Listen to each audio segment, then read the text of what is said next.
All right, so today we're going to push a little bit further into object-oriented programming. This is Module 15. So today I'm going to cover both the sandbox and the assignment for Module 15. And you should have plenty of work time after that.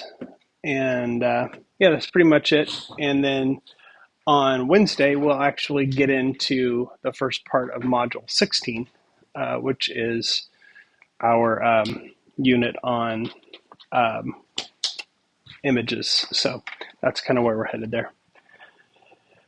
All right, so we talked about classes and objects and how those are structured with methods and properties last week.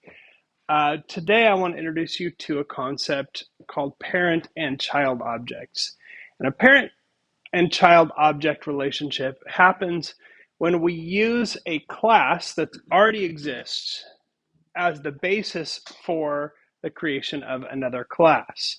So we don't always have to create classes from zero, from scratch.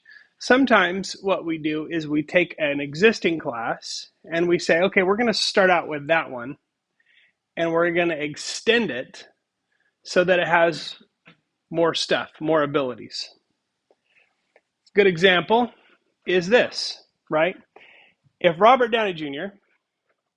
is the parent class, then you can kind of think of his Iron Man suit as the child class.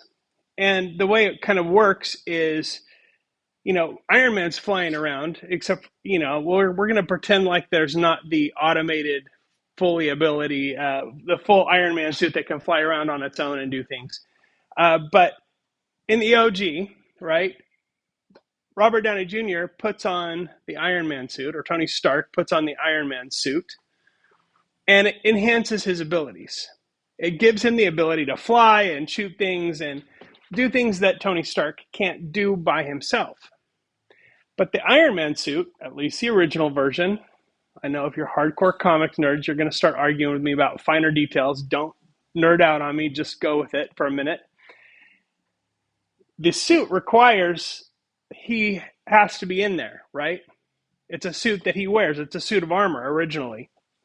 And so that's kind of how a parent-child class works. We create a parent class, like Tony Stark, that has some abilities. It can walk around, it can talk, it can do things.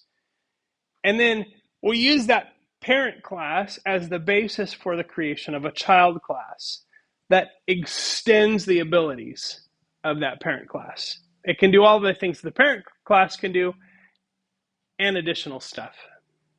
So